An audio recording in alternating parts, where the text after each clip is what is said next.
हाँ, 2 प्रकार के ग्रह होते हैं हमारे कुंडली में। सर वो रिकॉर्डिंग शुरू नहीं हुई। हाँ, कर लिया, रिकॉर्डिंग शुरू कर दिया। जी जी धन्यवाद। प्रत्येक कुंडली के लिए 1 से लेकर के 12 लगन की कुंडलियां होती हैं। तो 1 से लेकर के 12 लग्न कुंडलियों के लिए सभी लग्नों के लिए एक ग्रह फेवरेबल प्लैनेट होते हैं, एक ग्रह अनफेवरेबल प्लैनेट होते हैं। कारक और अकारक ग्रह के नाम से जानते हैं। तो जो अनफेवरेबल प्लैनेट होते हैं, जब उसकी दशा पीरियड हमारे जीवन में आता है तो अत्यधिक कष्ट का सामना करना पड़ता है।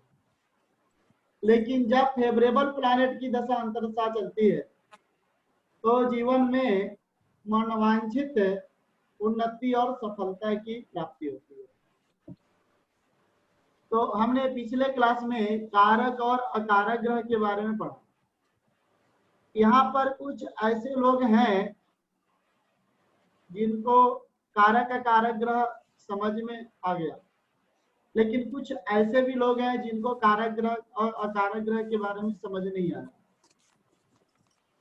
तो मैं उन लोगों के लिए फिर से मैं दोबारा ही क्लास को रिपीट करूंगा और बताऊंगा, क्योंकि यदि ये समझ में नहीं आएगा तो आगे ज्योतिष ज्यादा अच्छे से समझ में नहीं आएगा, क्योंकि यही हमारा फलादेश का बेस है, यही हमारे ज्योतिष का बेस है।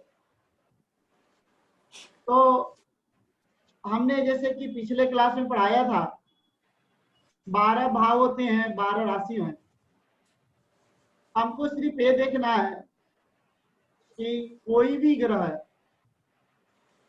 एक साथ 2 राशियों का स्वामी होते हैं। कोई ग्रह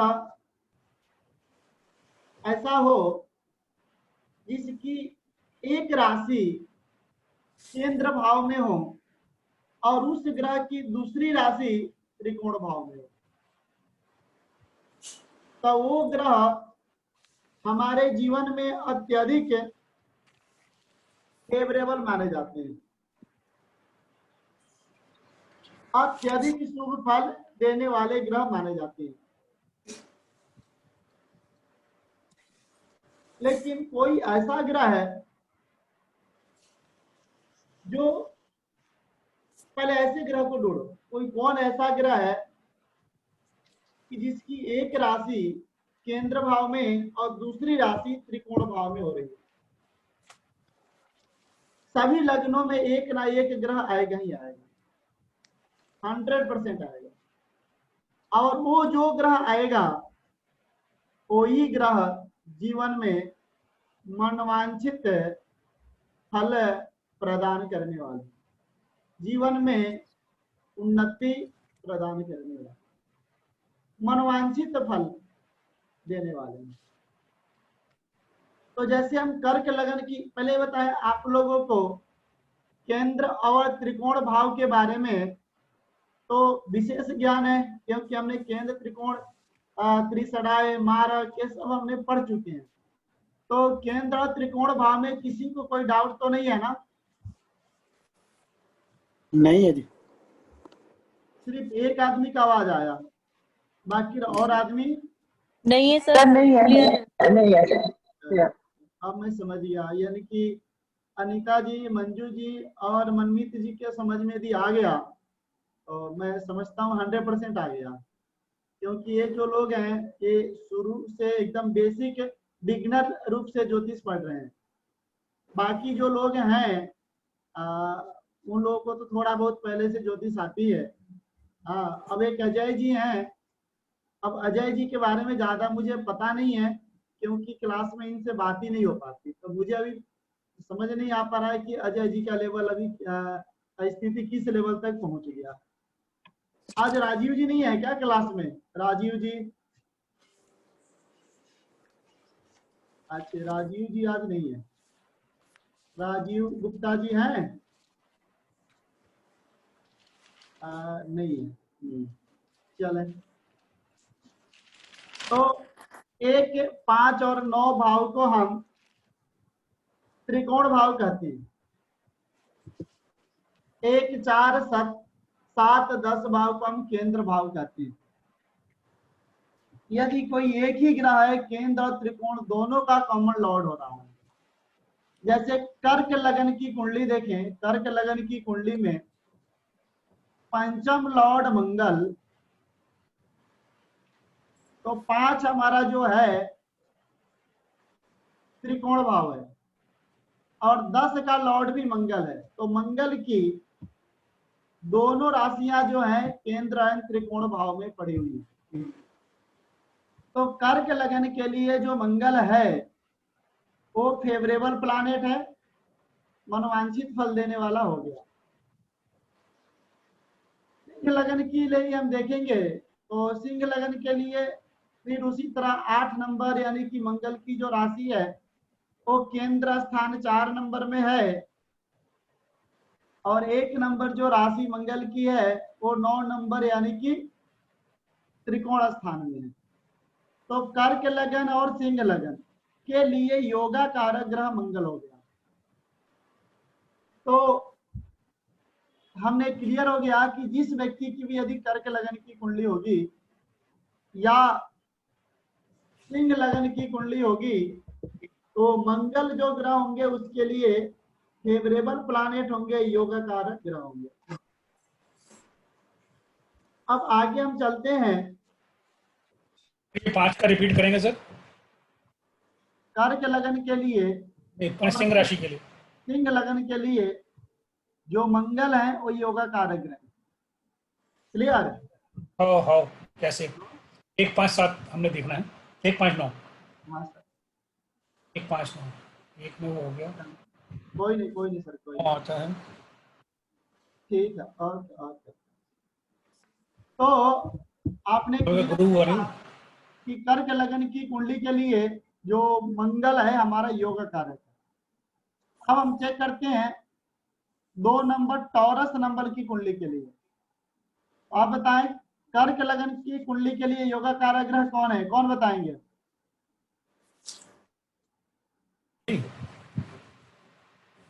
वृष लगन के लिए योग कारक ग्रह कौन है, कौन बताएंगे? वृष लगन, Taurus sign, Saturn, ascendant, Saturn, Shani, Shani. कैसे है शनि? क्योंकि वो त्रिकोण में भी है, मूल और त्रिकोण में भी 10 और 11 में। हाँ, 10 और 11 के लॉट है। क्योंकि 9 नंबर भाव में नहीं सर, नहीं गुरु होगा ना। 9th और 10th लॉर्ड है, 9th और 10th लॉर्ड है। हाँ, 9th और 10th लॉर्ड शनि है। एक गुरु कौन कह रहे थे? मैं कह रहा था सर 9th में। हाँ, 9th में तो शनि की राशि है ना, 10 नंबर है और 10th में 10 और 11 के लॉर्ड एक ही है।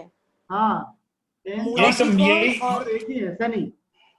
मूला त्रिकोण और त्रिकोण के में एक सर त्रिकोण जो बना वो तो 5 नंबर जिसकी केंद्र में है सर, 5 की 8 बना तो वो 9 बनेगा ना सर।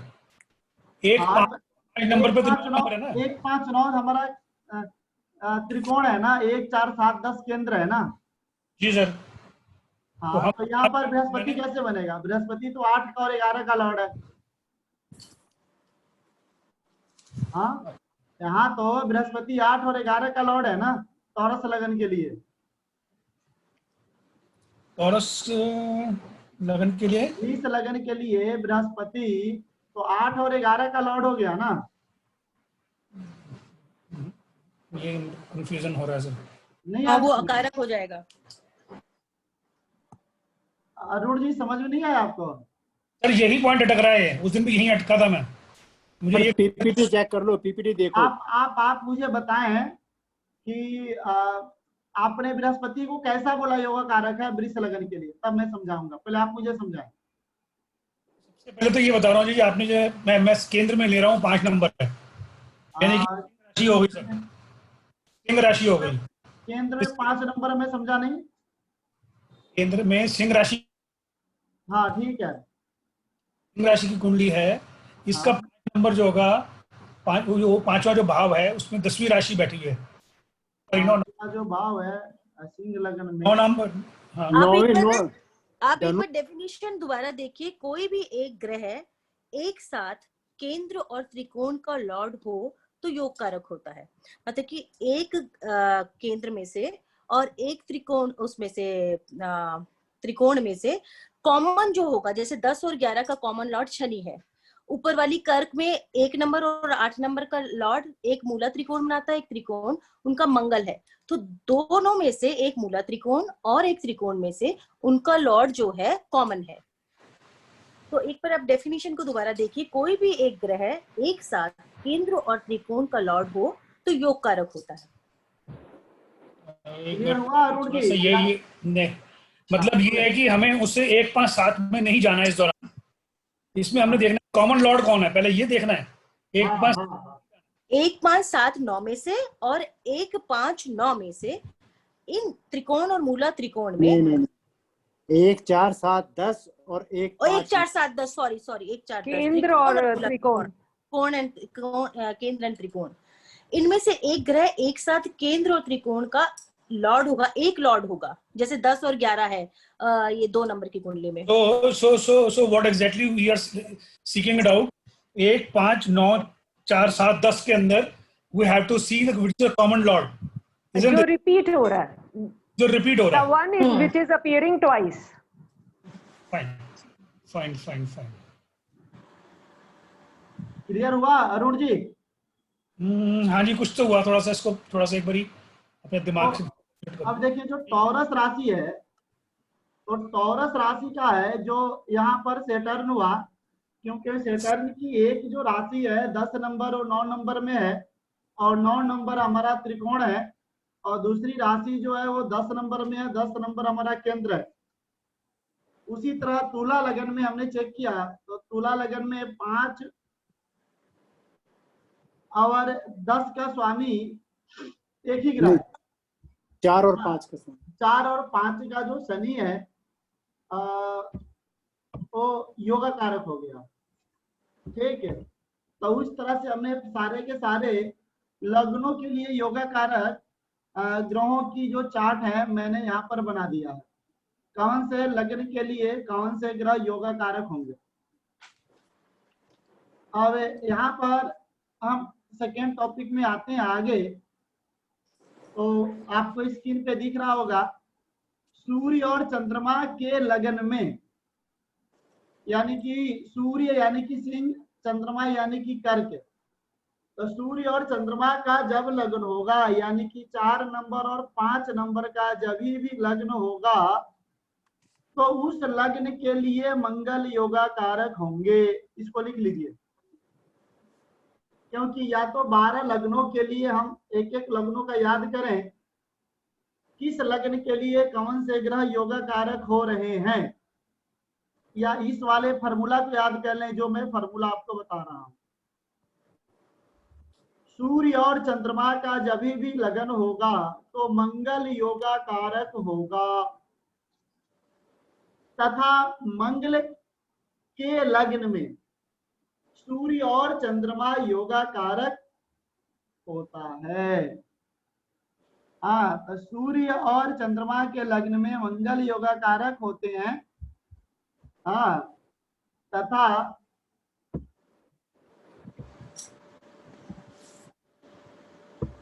जब मंगल के लग्न में सूर्य और चंद्रमा योगा कारक होती है, तो ये अब आपको क्लियर हो गया। 4 लग्नों का फल आपको क्लियर हो गया। हाँ, अब आगे आते हैं। जब शुक्र के लग्न में शनि, यानी कि जब 2 नंबर और 7 नंबर का लगन होता है, तो 2 और 7 के लग्न में शनि तथा शनि के लग्न में शुक्र योगा कारक होते हैं।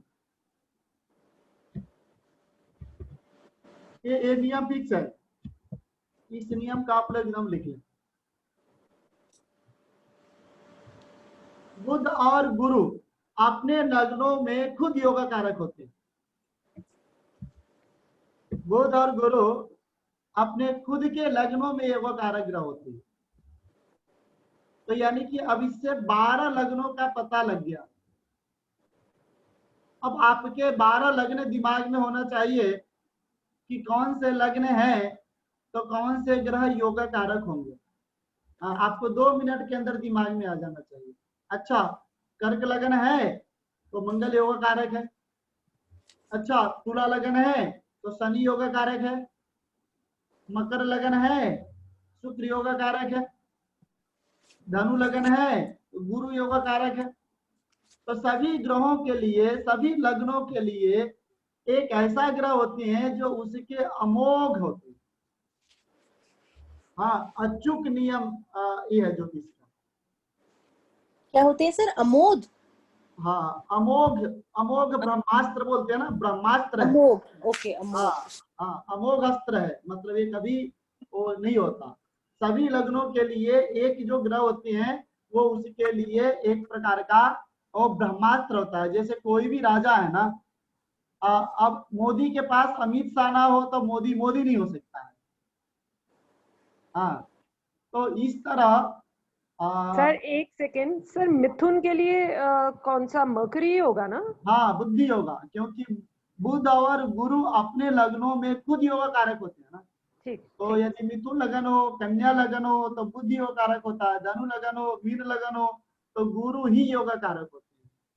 सर ये ठीक कर दो, खुद कर दो यहाँ पर। हाँ, खुद योग कारक होते हैं। लय को ठीक कर दो। जी जी जी। तो यहाँ पर खुद योग कारक होते हैं। तो बुध और गुरु अपने लग्नों में खुद योग कारक होते हैं। तो अब 12 लग्न का जो है फल आपने क्लियर रूप से समझ गए। अब हम आगे आते हैं। जिस तरह सभी लग्नों के लिए एक ग्रह होता है वो गड़बड़ होता है, मतलब उसके लिए योगा कारक होता है, उसी तरह सभी लग्नों के लिए एक ऐसा ग्रह होता है जो उसके जीवन में पतन का कारण बनता है। ऐसा नहीं है, कहते हैं कि देखो आज मोहिंदर जी वही इंसान है और आज से 10 साल पहले भी मोहिंदर जी थे, लेकिन आज से 10 साल पहले इनकी कुछ और रुतबा थी और आज इनकी कुछ और रुतबा है। 10 साल पहले मेरी स्थिति कुछ और थी, आज मेरी स्थिति कुछ और है, लेकिन दोनों स्थिति में मैं ही हूं। जो व्यक्ति जीवन में उन्नति कर जाता है, अरबपति बन जाता है, वो भी वही इंसान होता है। और कल यदि उसके जीवन में कोई पतन होता है तो वो इंसान भी वही होता है। जैसे आज से 10-12 साल पहले आसाराम बापू वही था, आज भी वही है, लेकिन 10 साल पहले उसकी कोई और रुतबा थी, आज उसकी कोई और रुतबा है। हाँ, ज्यादा दिन मत जाओ, सोनिया गांधी को देख लो। आज से 10 साल पहले, 7 साल पहले उसकी रुतबा कुछ और थी, आज उसका बेटा पैदल देखो जा रहा है पता नहीं कहाँ। तो अभी कुछ और रुतबा है। तो मैं कह रहा हूं कि जब हम उन्नति करते हैं तब वही होते हैं, हमारा पतन होता है तब वही होती है। हमारे को कुंडली में सिर्फ ये चेक करना होता है कि हम कब उन्नति करेंगे, कब हम पतन करेंगे। तो कुंडली से पता चलेगा कि उन्नति करने वाले ग्रह कौन है और पतन करने वाले कौन ग्रह। तो ये दो ग्रहों को हमको ढूंढ के हमेशा रखना चाहिए जीवन में। अब कुंडली में लिखें 3 के स्वामी, 6 के स्वामी, 3, 6, 8, 11 एंड 12। लिखिए इसको 3, 6, 8, 11 एंड 12। इस भाव के कोई भी जो लॉर्ड होते हैं वो बुरा फल देने वाले होते हैं। इस भाव के कोई भी जो लॉर्ड होते हैं वो बुरा फल देने वाले होते हैं। फिर से एक बार रिपीट करता हूं, सुन लीजिए। 3, 6, 8 एंड 12 जो भाव के जी कोई भी लॉर्ड होते हैं वो बुरा फल देने की एबिलिटी रखते हैं, जीवन में बुरा फल देते हैं।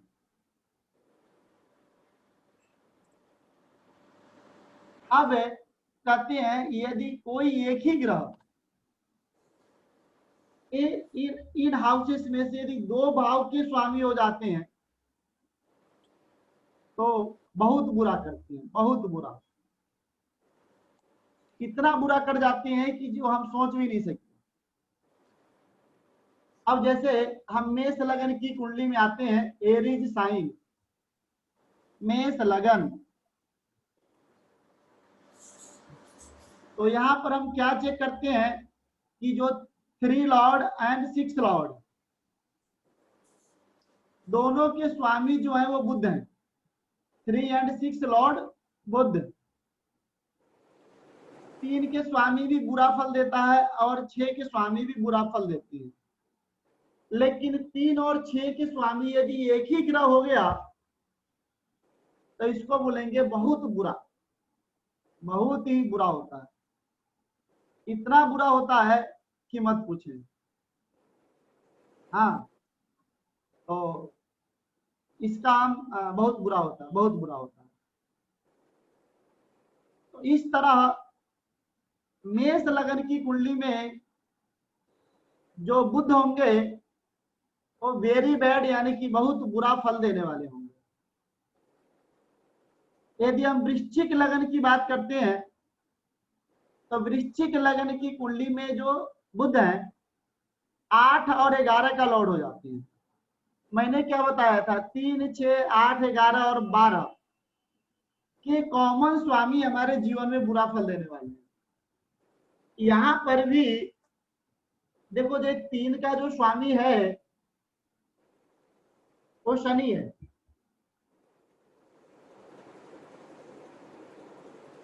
वृश्चिक लगन की हम बात करते हैं तो 3 का स्वामी शनि है और 4 का स्वामी है, तो 4 ज्यादा बुरा नहीं है। जो 6 के स्वामी और लगन के स्वामी है, जो 8 का स्वामी है वही आपके 11 का स्वामी हो गया, जो 12 का स्वामी हो 7 का स्वामी हो। तो यहाँ पर जो 8 और 11 का स्वामी हुआ कॉमन लॉर्ड हो गया। तो ऐसे में मेष लगन के लिए या वृश्चिक लगन के लिए जब 2 लगन की कुंडली आती है हमारे सामने, मेष लगन और वृश्चिक लगन, तो समझो कि इसका जो बुध है वो बहुत बुरा फल देने वाला है, वेरी वेरी बैड। ऐसे में बहुत सतर्क हो जाओ, नहीं तो सर्वस्व नाश कर देता है बुध की महादशा। ऐसा ज्योतिष शास्त्र में क्लियर लिखा हुआ है। तो यानी कि जब वृश्चिक लगन और मेष लगन की कुंडली है तो बुध योग अनफेवरेबल प्लैनेट हो गया। इसीलिए जो मंगल है वो बुध को शत्रु मानता है। मंगल सबसे प्रबल शत्रु जो है वो बुध है।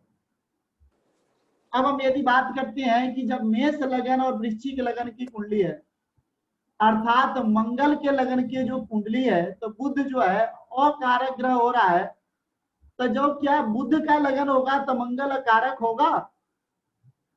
अब कौन बताएंगे, बुध के लगन में बताएं अकारक ग्रह कौन है? मंगल। कैसे मंगल है अकारक ग्रह? ये 3 नंबर की कुंडली में 6 नंबर पे 8 बैठा है और 11 नंबर पे 1। हाँ, तो यानी क्लियर हो गया कि जो मिथुन लगन की कुंडली है तो मंगल वेरी वेरी बैड प्लैनेट, क्योंकि 6 नंबर में 8 नंबर राशि है जो कि मंगल की है और 11 नंबर भाव में 1 नंबर राशि है जो अगेन मंगल की है। यदि कन्या लगन की बात करेंगे तो फिर देखेंगे जो 3 नंबर भाव है वहां पे 8 नंबर राशि है और 8 नंबर भाव में 1 नंबर राशि है, यानी कि अगेन कन्या लगन के लिए मंगल कारक हो गया। इसलिए बुद्ध भी मंगल को बहुत बड़ा अपना शत्रु मानता है, मित्र नहीं मानता। तो यानी कि जो मेष मंगल का जब भी लगन होगा तो बुध सर, एक अकारक ग्रह question है। होंगे और बुध का लगन होगा तो मंगल अकारक ग्रह होंगे। 4 लग्नों के लिए एकदम आप इस नियम को लिख ले। बुध के लिए मंगल और मंगल के लिए बुध, वेरी वेरी बैड प्लानेट। अब हम आगे आते हैं। सर एक क्वेश्चन है, हाँ जैसे जी। कि जो अकारक ग्रह है अगर वो लगन में बैठे हो तो? वो कहीं भी बैठे होंगे तो बुरा फल ही देंगे, ओके, ठीक है। क्योंकि अकारक का मतलब है उसके लिए वो फेवरेबल प्लानेट है। ओके। यदि कुंडली में वो कहीं भी बैठता है तो कष्टकारी होता है, वो नुकसान देने वाला है। उस ग्रह पर ज्यादा भरोसा नहीं। अगर 9वें में बैठे हो भावेश में, तब भाग्येश में तब तीन भी भी दिक्कत है, चाहे वो भाग्य भाव में बैठ जाए या वो लगन बैठ जाए, वो पंचम में बैठ जाए, कहीं भी बैठ जाए तो गड़बड़ है। सर तो फिर वही बात हो गई ना कि अगर जो योग कारक ग्रह भी दूसरी जगह भी बैठ जाएगा तो भी बुरा करेगा, फिर वो बुरा कभी नहीं करेगा। योग कारक ग्रह जो होगा हाँ वो अगर तो सप्तम में अष्टम में बैठ जाएगा हाँ, तो वो बुराई करेगा ना? नहीं करेगा, क्योंकि योग कारक ग्रह है। ठीक है सर। फेवरेबल प्लैनेट कुंडली में कहीं बैठते हैं तो ज्यादा बुरा नहीं करते हैं, और अनफेवरेबल प्लैनेट कहीं बैठते हैं तो ज्यादा अच्छा नहीं करते। एक नियम है ये। हाँ, अच्छे लोगों को, एक बार की बात है, आज से 5 साल पहले बिहार में नीतीश और लालू की सरकार बनी तो नीतीश कुमार क्लियर शब्दों में कहा था, जो प्राणी उत्तम श्रेणी का करिहे सकल कुसंग, चंदन विष व्यापत नहीं लटके रहत भुजंग। ये नीतीश कुमार जी ने कहा था जब लालू जी के साथ वो सरकार बना रहे थे। तो इसका मतलब यह है कि जो प्राणी उत्तम श्रेणी, जो भी व्यक्ति उत्तम श्रेणी के होते हैं तो का करी है सकल कुसंग, तो कोई भी कुसंग जो है उसके ऊपर हावी नहीं होता। उन्होंने इंजापल भी दिया, चंदन विष व्यापत नहीं लटके रहत भुजंग। जो ये जो चंदन है ना, वो कभी चंदन के वृक्ष से हमेशा सांप लिपटे रहती है, तो चंदन विष व्यापत नहीं लटके रहत भुजंग। ये जो भुजंग है वो चंदन के वृक्ष में लटके रहते हैं, लेकिन फिर भी जो चंदन है वो विष से व्याप्त नहीं होता, क्योंकि चंदन उत्तम श्रेणी का इंसान है, तो कभी भी उसमें विष वो नहीं होता। तो यहाँ पर जो लगन होती है ये हमारे उत्तम श्रेणी के होते हैं ना, तो यहाँ पर कोई भी सकल कुसंग हावी नहीं हो सकता। हाँ सर, तो चंदन भी से व्यापत नहीं। तो जो लग्नेश है, मतलब जो फेवरेबल प्लैनेट है, यदि वो 6, 8, 12 में बैठते हैं ना, फिर भी उनके अंदर वो बुरा चीज व्याप नहीं होता। लेकिन जो अनफेवरेबल प्लैनेट है, जो भुजंग है, और वो चंदन के साथ रहने के बाद भी मतलब उसके अंदर सुगंध नहीं आता। तो ये दोनों की अपनी अपनी अपना खासियत है, योगा कारक के भी और अकारक के भी।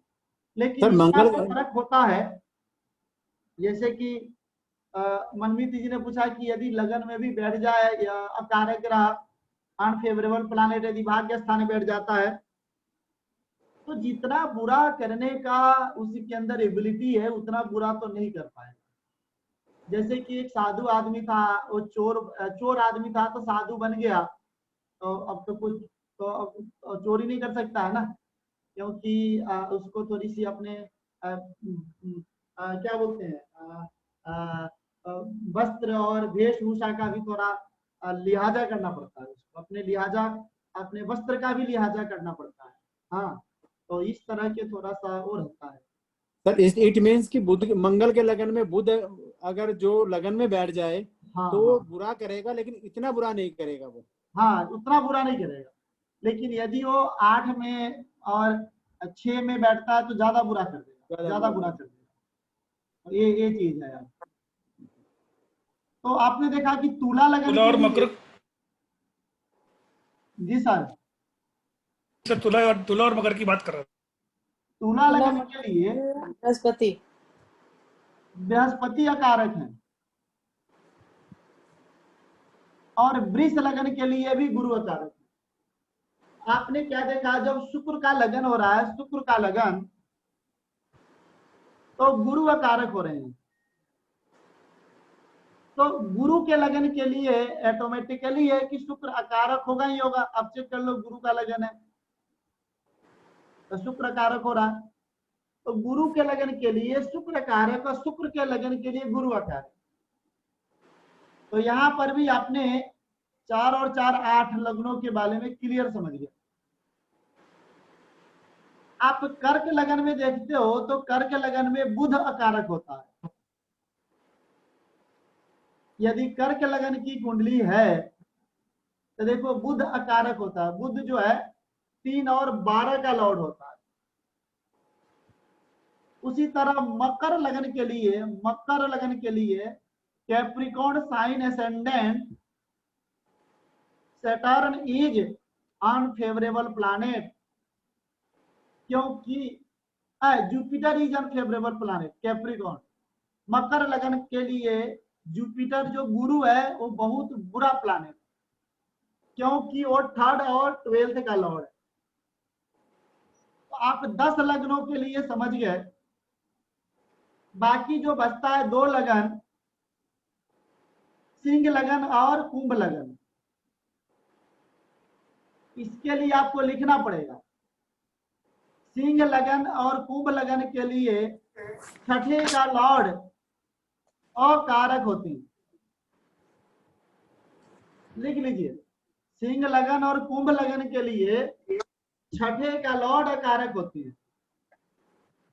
तो सिंह लगन के लिए शनि और कुंभ लगन के लिए चंद्रमा कारक होता है। एक प्रकार का एक्सेप्शन रूल है।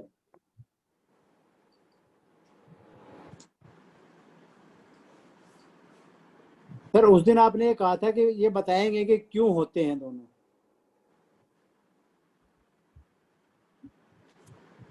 तो इसलिए होते हैं,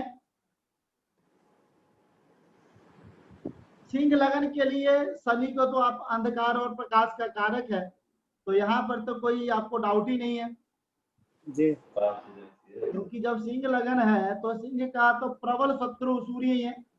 जी जी। और जो कुंभ लगन है, कुंभ के लिए प्रबल शत्रु शनि है। नहीं सर, कुंभ लगन के लिए प्रबल शत्रु चंद्रमा है, क्योंकि चंद्रमा भी मैनेजमेंट को संभालने वाला ग्रह है और मैनेजमेंट के ऊपर भी कभी कानून लागू नहीं होता। इसीलिए जो सिंह लगन है उसके लिए शनि और कुंभ लगन जो है उसके लिए चंद्रमा। और कुंभ लगन के लिए रियल में सूर्य से ज्यादा खतरनाक व्यक्ति शनि है। क्यों शनि है? क्योंकि जो जुडिशियरी है ना,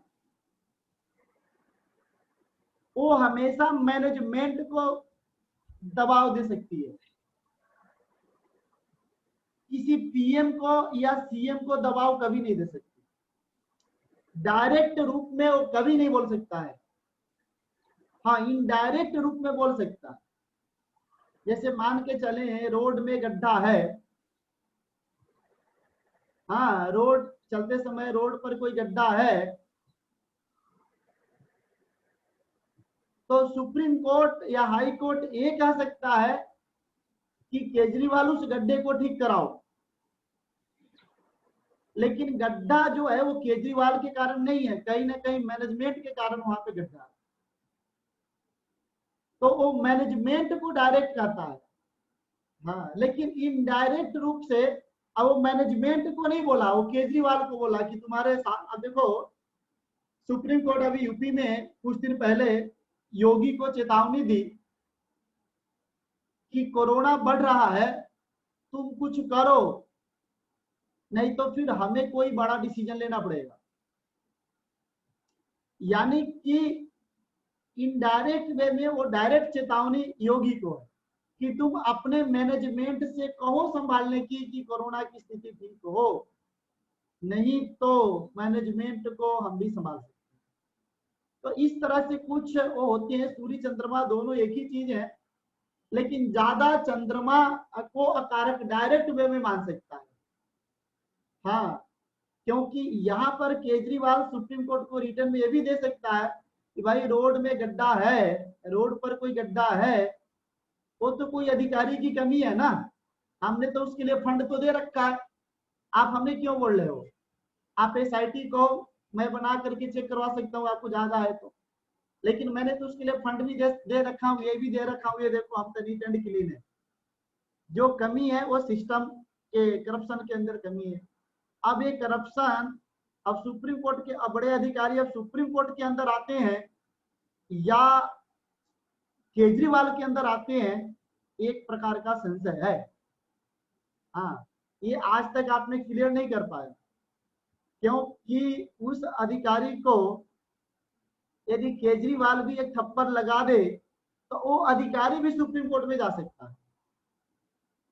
देखो ना, मैं कितने ढंग की बात बता रहा हूं कि अभी केजरीवाल एक अधिकारी को थप्पड़ मारा था, आपको पता है ना, कितना हंगामा हुआ, सारे IAS OAS सब धरने पर आ गए थे, किस तरह से मतलब वो उससे बाहर निकला। तो अब ये बताओ, ये इस तरह से यदि थप्पड़ मार के काम करा सकता है, लेकिन सुप्रीम कोर्ट यदि फिर केजरीवाल को ही बोलेगी भाई तू ढंग से काम करा, यदि ये काम नहीं करे तो क्या करेंगे? तो कहने का मतलब है कि डायरेक्ट रूप में तो चंद्रमा ही अकारक ग्रह हो सकता है, कभी डायरेक्ट रूप में अकारक ग्रह सूर्य को नहीं मान सकता। हाँ, लेकिन जब सूर्य का लगन है तो डायरेक्ट रूप में शनि अकारक ग्रह होगा, वो तो क्लियर दिखेगा। तो ये थोड़ा मैनेजमेंट का है चक्कर यहाँ पर। और रियल में जो ऐसे शनि भी उसका शत्रु है, मैं सही बता रहा हूँ, लेकिन चंद्रमा जो है वो डायरेक्ट वे में शत्रु है। हाँ, और सूर्य जो है इनडायरेक्ट वे में शत्रु है। तो अकारक जो है कुंभ लगन के लिए सूर्य जो इनडायरेक्ट वे में अकारक है, लेकिन चंद्रमा डायरेक्ट वे में अकारक है। तो सिंह लगन के लिए चंद्रमा और कुंभ लगन के लिए शनि अकारक होंगे, जो कि ये हमारे एक प्रकार के जो नेचुरल नियम है कि कहीं दो अशुभ ग्रह के स्वामी होने पर अकारक ग्रह होंगे, उस नियम के तहत एक दोनों ग्रह नहीं आएंगे। तो आगे हम चेक करते हैं। तो वही चीज मैं यहां पर भी लिखा हूं, आप चेक कर लें। मंगल के लगन में बुध तथा बुध के लगन में मंगल अकारक ग्रह होते हैं, राइट। शुक्र के लगन में, गुरु के लगन में शुक्र तथा शुक्र के लगन में गुरु अकारक ग्रह होते हैं। मकर लगन में गुरु और कर्क लगन में बुध अकारक होते हैं। सिंह और कुंभ लगन में षष्ठे सकारक होते हैं। तो ये आपको यदि 4 नियम याद कर लोगे, ऑलमोस्ट 8 लग्नों की जो खांचा है ना, आपने के दिलो दिमाग में बैठ जाएगा। और यहाँ पर एक चीज पूछनी थी। हाँ सर, जी, जैसे आप कह रहे कुंभ लगन के लिए चंद्रमा होगा, तो सर इसका मतलब अगर रोग वगैरह कोई होगा वो लंबे समय तक टिकेगा कि कम समय तक? क्योंकि चंद्रमा के कारण हम लोग कह रहे थे कि रोग कम टाइम तक होगा। हाँ, रोग होगा तो ठीक हो जाएगा। चंद्रमा कोई लंबा बीमारी नहीं देता। हाँ, शनि वो लंबे समय अकारक की होने बीमारी के, देता है। हाँ, अकारक होने के बावजूद भी नहीं। हाँ, अकारक होने के बावजूद भी जो चंद्रमा का जो नेचुरल बीमारी जो होती है ना, साइनस से रिलेटेड होता है, ओके सर। छाती से रिलेटेड होता है, हार्ट अटैक से रिलेटेड होता है, और कफ से रिलेटेड होता है। ये सारे के सारे बीमारियां चंद्रमा से रिलेटेड होती हैं। Thank you sir. अब आप लोगों से मैं पूछूंगा, आप लोग अभी 10 लोग क्लास में हो। अब जैसे मंजू जी बताएं आपका लगन क्या है, और आपके लिए फेवरेबल प्लैनेट कौन है और अनफेवरेबल प्लैनेट कौन है?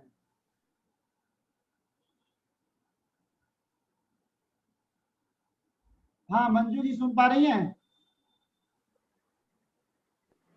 हेलो हाँ जी मैम बोलें। सर, मेरे लिए शुक्र फेवरेबल है, कुंभ लगन हूं मैं, और चंद्रमा अनफेवरेबल। हाँ हाँ क्लियर हुआ। यस और सर। अनीता जी बताएं। सर मेरे लिए फेवरेबल शुक्र और अनफेवरेबल बृहस्पति। तो आपका क्या लगन है? कुंभ लगन है या मकर लगन है? मकर लगन है आपका। हेलो, हाँ जी सर, मकर है। अब मनमीत जी बताएं। नहीं मालूम। मनमीत जी सर आप पहले लगन, सर आप उनका लगन बताइए पहले। हाँ आप लगन बताएं। अब तो सर पूरी क्लास को मेरा क्वेश्चन रट गया। हाँ, वोट फॉर मनमीत है। अच्छा, आपका लगन तो हमारे पास ही है।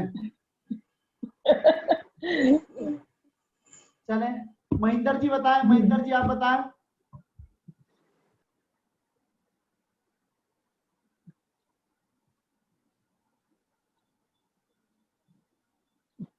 हेलो मोहिंदर जी, yes sir, yes sir.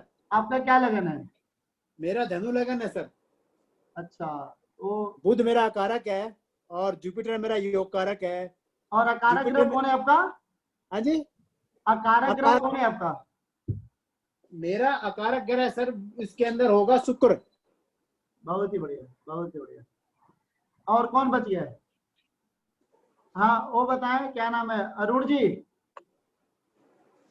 Arun ji सुन पा रहे हैं? मैं सुन तो पा रहा हूँ सर, जितना समझ में आ रहा है। मकर राशि है मेरी, मकर लगन का हूँ सर। अच्छा, गुरु का अकारक जो है वो शुक्र और मेरा भी मकर लगन है। तो आप मेरा भी बताएं कि मेरे लिए भी कौन से ग्रह फेवरेबल है, कौन से ग्रह अनफेवरेबल है? कारक तो हमारे शनि हो गए, अपना शुक्र हो गया सर। शुक्र कौन हो गया? Favourable planet. अकारक हाँ, आप चिंता तो नहीं बता रहे हैं।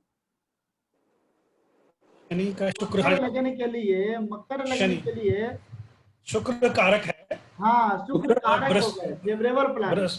हाँ बृहस्पति अकारक है। हाँ बृहस्पति है कारक है। बहुत ही बढ़िया, बहुत ही बढ़िया।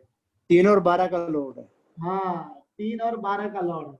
तो अब आप समझ गए कि कौन से लग्न के लिए कौन से ग्रह फेवरेबल है और कौन से ग्रह अनफेवरेबल है।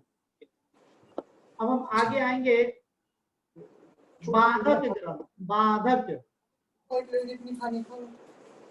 ये बाधक ग्रह जो होते हैं ना, वो हमारे जीवन में बाधा उत्पन्न करने वाले होते हैं। बाधा माने अब बाधक ग्रह दो चीज देते हैं, बीमारी और मृत्यु। लिख लीजिए, बाधक ग्रह हमारे जीवन में बीमारी और मृत्यु प्रदान करते हैं।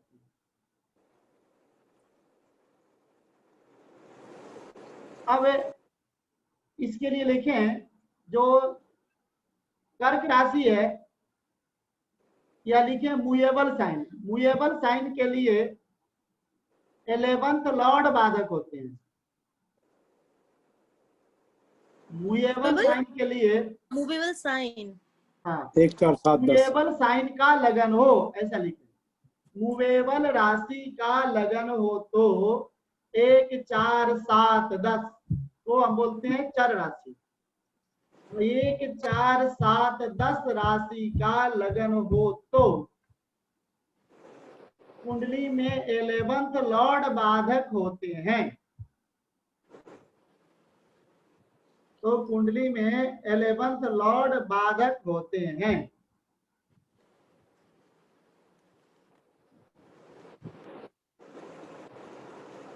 तो कुंडली में 11th लॉर्ड बाधक होते हैं। लॉर्ड गुरु हो गया राशि। अब यदि स्थिर राशि का लगन हो, स्थिर राशि का मतलब है 2 5 8 11, स्थिर राशि का लगन हो तो 9th लॉर्ड बाधक होते हैं। तो कुंडली में 9th लॉर्ड बाधक होते हैं।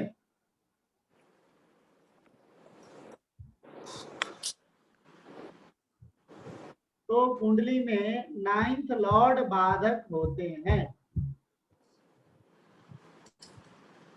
और डुअल स्वामी का डुअल राशि का लगन हो तो, डुअल राशि ब्रैकेट में कर ले 3, 6, 9, 12, डुअल राशि का लगन हो तो 3, 6, 9, 12 राशि का लगन हो तो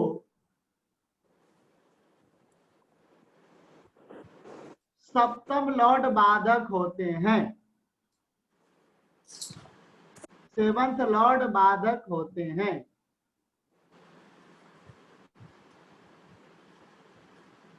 सेवेंथ लॉर्ड बाधक होते हैं।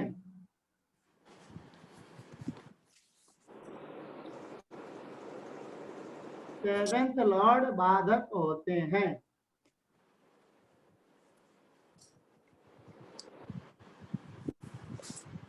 सेवेंथ लॉर्ड बाधक होते हैं।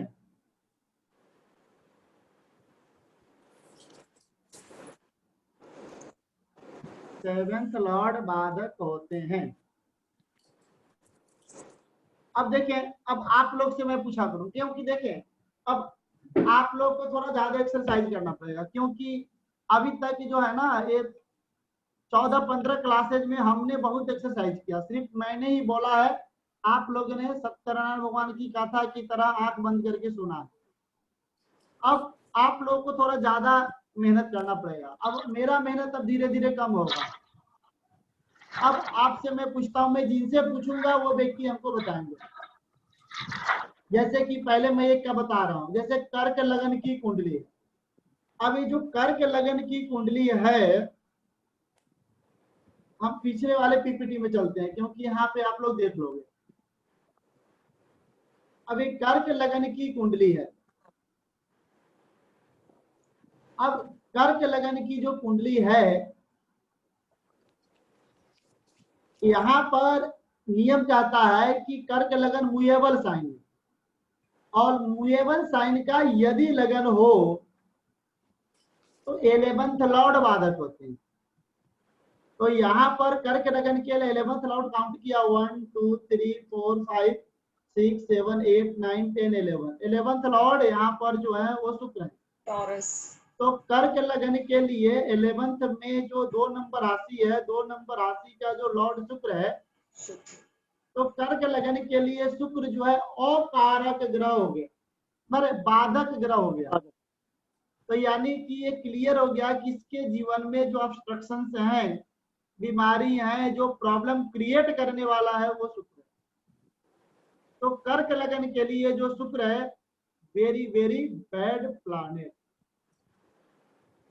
तो आप, अब मैं यहाँ से पूछना शुरू करता हूँ। तो सबसे पहले मैं आऊंगा यहाँ पर मोहिंदर जी के पास। जी सर। आप मोहिंदर जी मुझे बताएं कि यहाँ पर जो तुला लगन है, तो तुला लगन के लिए अकारक ग्रह कौन है? तुला लगन के लिए बाधक ग्रह कौन है? सिंह राशि है सर, सूर्य। सूर्य। सूर्य कैसे है सर? 11th लॉर्ड है वो। 11th लॉर्ड है, बहुत बढ़िया। अब मुझे अरुण जी बताएंगे कि वृश्चिक लगन के लिए और कारक ग्रह, बाधक ग्रह कौन है वृश्चिक लगन के लिए? वृश्चिक लगन के लिए हो गया सर बुध। कैसे? छठे घर का जो 11th हाउस का जो है वो 6 नंबर का है, यानी कि बुध है सर। बुध है। आप नियम पढ़े, नियम क्या कहता है? सर ये तो 9th का लॉर्ड। हाँ, आप नियम भूल गए। नियम कहता है जब लगन स्थिर राशि का हो तो फिर 11th लॉर्ड नहीं 9th लॉर्ड बाधक होगा। 9th, सॉरी, हाँ 9th। अनीता जी बताएं, मिथुन लगन के लिए बाधक ग्रह कौन है? मिथुन मीन्स तीसरे नंबर की राशि। एक नंबर मीन्स नहीं 3 नंबर है ना, ठीक है। डुअल राशि के लिए 7th लॉर्ड, तो ये होगा 1, 2, 3, 4, 5, 6, 7, 8 नंबर मंगल। बृहस्पति। देखो यहाँ पर जो सर जुपिटर आएगा। जुपिटर 1, 2, 3, 4, 5, सॉरी जुपिटर 9 नंबर, गिनने में गलती हो गई। हाँ, जुपिटर। जुपिटर आएगा, बहुत ही बढ़िया। अब आप बताएं मंजू जी, आप बताएं आपका लगन है, उसी का बताएं। कुंभ लगन है सर, स्थिर राशि में है। स्थिर राशि है तो 9वां ग्रह होगा। कौन है? हाँ, बाधक ग्रह होगा सर शुक्र। शुक्र। और आपसे एक और बताएं कि आपका योग कारक ग्रह कौन है? शुक्र। आप तो फंस गई सर मैं वैसे ही फंस गई। बाधक ग्रह भी आपका शुक्र हो गया और योग हाँ जी। कारक ग्रह भी शुक्र हो गया, तो दोनों आपका शुक्र हो यस गया ना सर। फिर। हाँ जी। अब ये बताओ, योग कारक का मतलब होता है बहुत ही अच्छा फल देने वाला, और यस सर। बाधक ग्रह का होता है ऑब्स्ट्रक्शन देने वाला। अब यस सर। कुंभ लगन के लिए बाधक ग्रह भी जो हो गया वो शनि हो शुक्र। गया, और योग कारक भी ग्रह शनि हो गया। सर आप शुक्र। बताओ शनि योग कारक का फल देगा या बाधक का फल देगा? नहीं सर, शुक्र कुंभ लगन के लिए शुक्र होगा ना सर। हाँ, तो कुंभ सर लगन के सम फल दे लिए योग देगा। कारक है और बाधक भी है ना, दोनों हो गया ना फिर। सर सम फल दे देगा।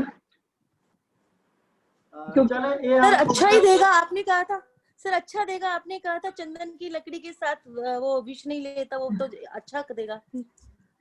तो आगे हम आपको बताएंगे, एक क्वेश्चन मार्क आप लोग रखें, जब ये क्लियर हो जाएगा तब हम यहाँ पर इस टॉपिक पे फिर से हम आएंगे, क्योंकि बाधक और योग कारक ग्रह एक ही होते हैं, हम बताएंगे। हाँ मोहिंदर जी, आप बता पाएंगे बाधक और योग कारक ग्रह जब एक ही होंगे तो क्या फल देंगे? सर उसमें वो अपनी दशा के अंदर बहुत अच्छा भी करेंगे, मतलब धन संपदा अच्छी दे देंगे, लेकिन शारीरिक कष्ट भी देंगे, मानसिक परेशानियां भी देंगे। बहुत ही सुंदर, बहुत ही सुंदर। देखिए जो बाधक ग्रह जब योग कारक बनते हैं तो धन संपत्ति बहुत ज्यादा देते हैं, लेकिन साथ में शारीरिक और मानसिक कष्ट भी देते हैं। जैसे कुंभ लगन वाले व्यक्ति को शनि राजगद्दी तो दे देगा, रसगुल्ले तो दे देगा, लेकिन साथ में डायबिटीज भी देगा। हाँ, ये रसगुल्ले और डायबिटीज एक साथ देता है। और इसलिए जिस जिस कुंडली में यदि योग कारक और बाधक ग्रह यदि एक ही हो रहे हैं तो उनके लिए थोड़ी सी सावधानी बरतने की ज्यादा जरूरत होती है, क्योंकि योगा के साथ और बाधक भी हैं, तो बाधक का मतलब बीमारी भी देते हैं, लेकिन योगा कारक के मतलब उन्नति भी देती है। बहुत ही सुंदर महेंद्र जी ने समझाया। तो यहाँ पर अब आप लोगों को क्लियर हो गया होगा कि कौन से लग्न के लिए कौन से ग्रह हमारे लिए फेवरेबल होंगे, कौन से अनफेवरेबल होंगे, कौन से जो है हमारे लिए बाधक होंगे, ऑब्स्ट्रक्शन क्रिएट करने वाले होंगे। और एक और ग्रह होता है जिसको हम मारक के नाम से जानते हैं। अब देखिए अकारक का भी उसी तरह है, हाँ बाधक भी समझ गए। अब एक और होता है मारक, कहता है अष्टमा व्यायुख स्थानम अष्टमा अष्टमं चयत तयोरपि व्यस्थान मारक स्थान मुच्यते। कहते हैं कि 3 और 8 जो है ना आयु स्थान मानते हैं। 3 और 8 जो हमारा स्थान है उसको आयु मानते हैं, ये लॉन्गेविटी प्रदान करने वाला भाव है। और कहता है तयोरपि, यानी कि बोथ आर एक्सपेंडिचर। तयोरपि का मतलब होता है दोनों का व्यय, बोथ आर एक्सपेंड। हाँ 2 और 3 और 8 का जो दोनों का जो व्यय स्थान है वो मारक स्थान मुच्यते, उसको मारक या मृत्यु के नाम से हम जानते हैं। तो 8 का जो 12 है वो 7 होगा, और 3 का जो 12 है वो 2 होगा। 2 होगा।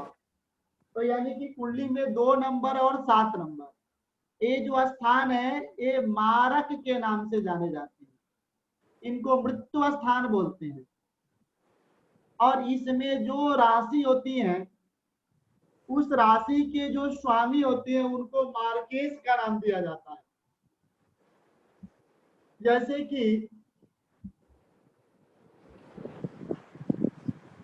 कि आप यहाँ पे देख रहे हैं, ये मेष लगन की कुंडली है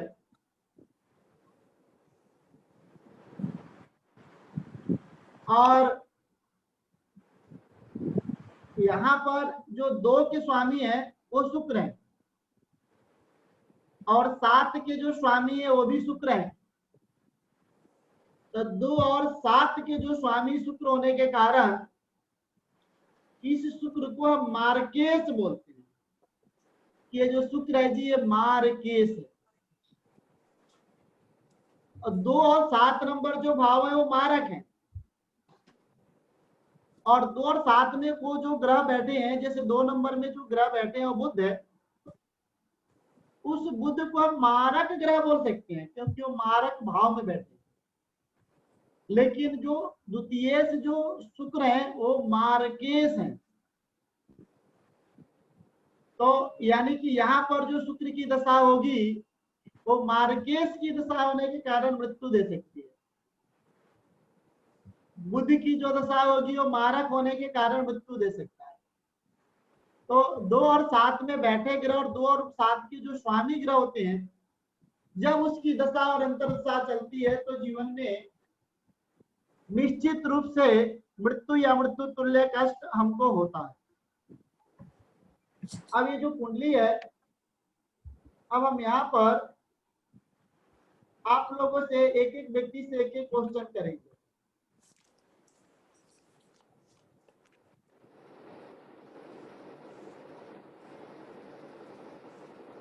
अब यहाँ पर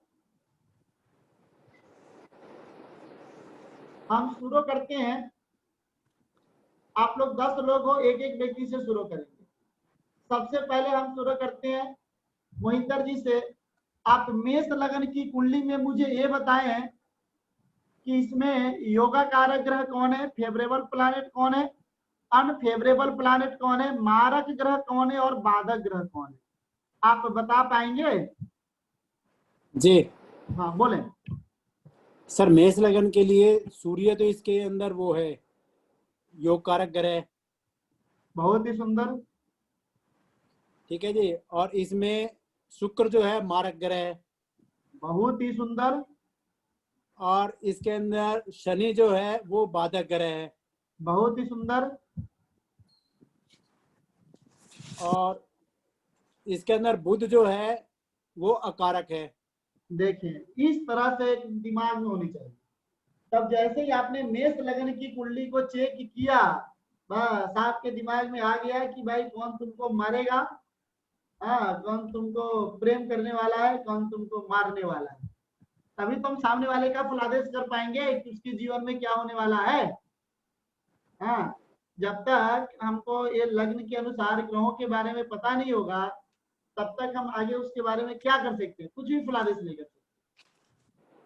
अब हम अनीता जी के पास आते हैं। वो वृश्चिक लगन के लिए बताएं कि मारक ग्रह कौन है, कारक ग्रह कौन है, बाधक ग्रह कौन है। चारों ग्रहों के बारे में क्लियर मुझे बताएं। एक सेकंड सर। अनीता जी सुन पा रही जी हैं? जी जी जी सर सर सर। हाँ बताएं। ये 8 नंबर की कुंडली के लिए ना, हाँ कारक ग्रह है 11 और 12। 11 और सॉरी मैं बताती हूँ। इसके बाद मंजू जी कर्क लगन के लिए तैयारी करके रखें।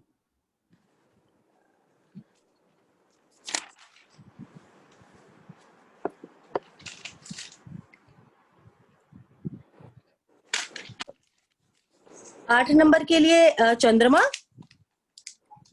कारक ग्रह और अकारक है बुध। 3 और 6 ये 8 और 12 में बैठा, 8 और 11 में बैठा है। बहुत ही बढ़िया। और बाधक है बाधक भी बुध है। 12 नंबर में बैठा है 6। और मारक है 12 नंबर में बैठा है ना 6, 11 नंबर में 6 बैठा है ना। हाँ हाँ हाँ हाँ। तो बाधक हो गया। नहीं सॉरी, नाइन्थ लॉर्ड होगा, नाइन्थ लॉर्ड। 1 2 हाँ 1 3 4 5 6 7, ये बुद्धि होगा। बुद्धि है 8 नंबर में 3 बैठा है, तो ये हाँ। बाधक हो गया। और अकारक मैडम, अकारक। कारक तो है ही 3 और 6, और बाधक भी 3 ही है। बाधक भी बाधक 8 भी नंबर में 3 बैठा है ना, क्योंकि ये वो है ना, ये नहीं स्थिर राशि है ना, मैम, स्थिर राशि का नाइन्थ लॉर्ड चंद्रमा है इसके अंदर। 8 नंबर की राशि जो है स्थिर राशि है। हाँ स्थिर राशि, उसमें चंद्रमा जो है ना एक वो सेकंड, 1 2 नवमेश है। 3 4 नाइन्थ 5 6 7, नहीं 3 है ना, 7 8 में 3 बैठा है ना। 8 में नहीं मैम, नाइन्थ सातवां लॉर्ड क्या है? मैडम, उसमें नाइन्थ लॉर्ड है उसमें। हाँ नाइन्थ लॉर्ड ना, नाइन्थ लॉर्ड चंद्रमा है तो 1 2 3 4 5 6 7 मैडम। कुंडली देखो 8 आगे 9, सामने, नहीं सामने कुंडली। हाँ एक second, ninth Lord 1 2 3 4 5 6 7 8 9, ninth Lord ये हाँ ठीक है, नाइन्थ लॉर्ड चंद्रमा हुआ। चंद्रमा इसमें बाधक भी है बाधक है, बाधक है, और योग चंद्रमा कारक बाधक चंद्रमा है। है, और चंद्रमा योग कारक। हाँ जी, चंद्रमा ही योग कारक है इसमें। चंद्रमा ही योग कारक भी है और बाधक भी है, और मारक है 2 नंबर शुक्र। मारक कौन है? शुक्र और बृहस्पति, बृहस्पति, जुपिटर। 2 नंबर में जो बैठा बृहस्पति। चले, आपने थोड़ी सी घबराए लेकिन आपने बहुत अच्छा बताया। अब मैं मंजू जी से बोलूंगा कि आप कर्क राशि के लिए बताएं। सर कर्क राशि के लिए योग कारक होंगे मंगल, 8 और ये 5वें और 10वें घर का स्वामी। बहुत ही बढ़िया। और सर अकारक होंगे 6, ये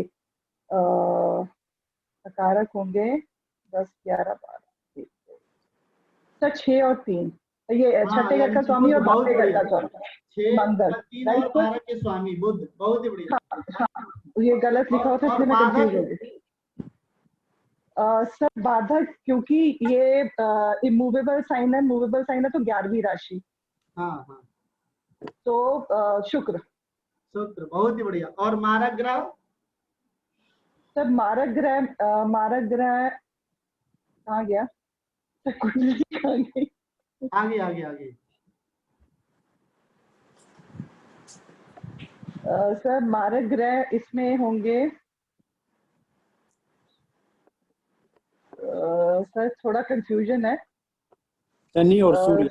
2 और सूर्य 7 और के शनि, स्वामी मारक होते हैं। सूर्य और शनि, सूर्य और शनि। Thank you Mahendra ji. सूर्य और शनि 10 और 5, 2 नंबर और में 5 है और 7 नंबर में 10 है, तो सूर्य और शनि।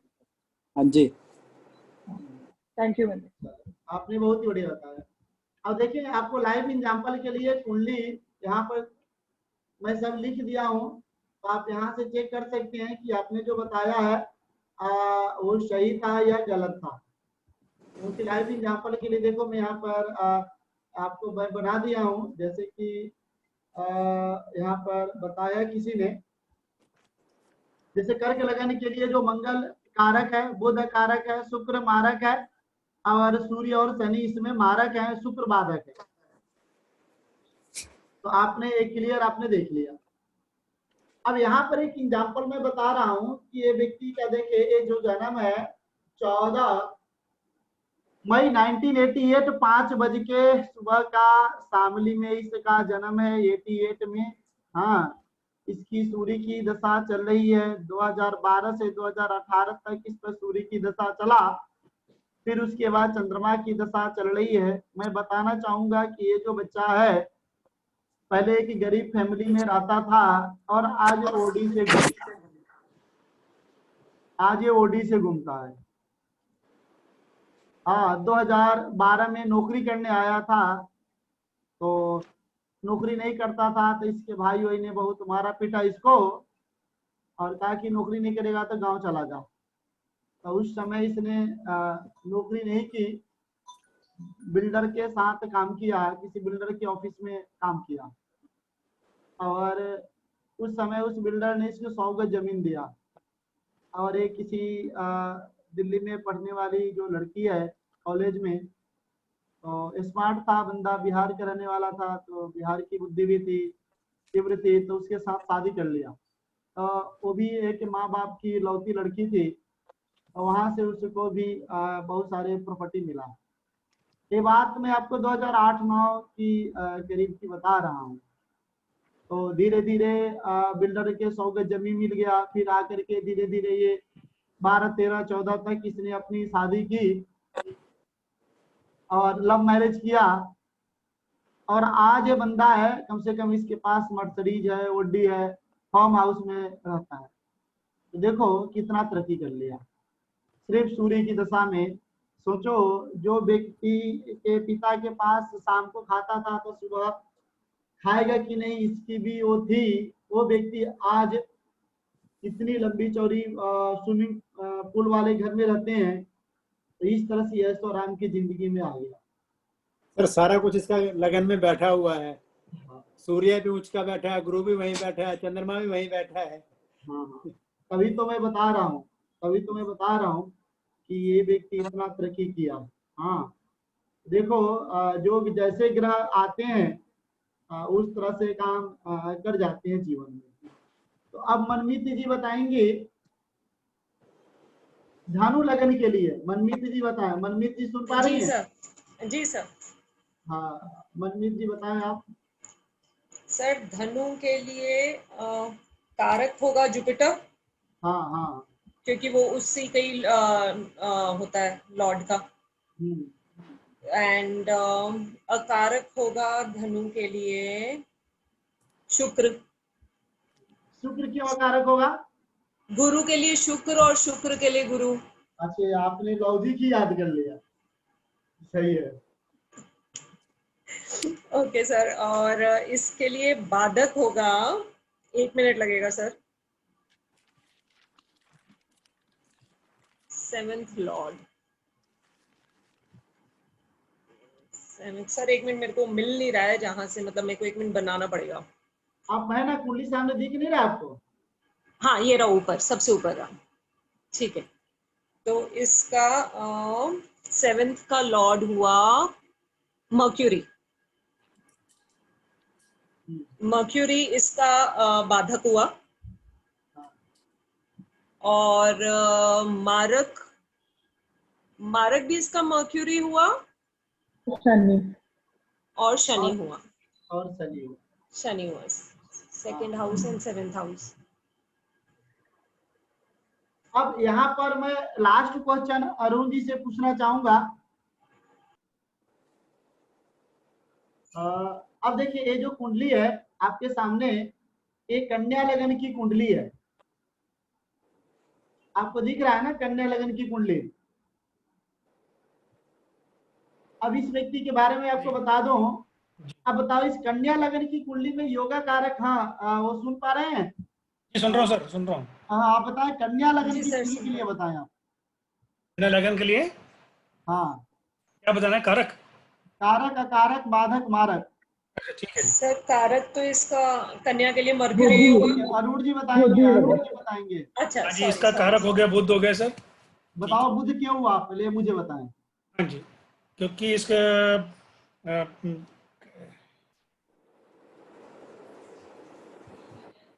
लगन में छठा जो होता है, छठा का जो है स्वामी है वो बुध। हाँ, और दसम का भी है।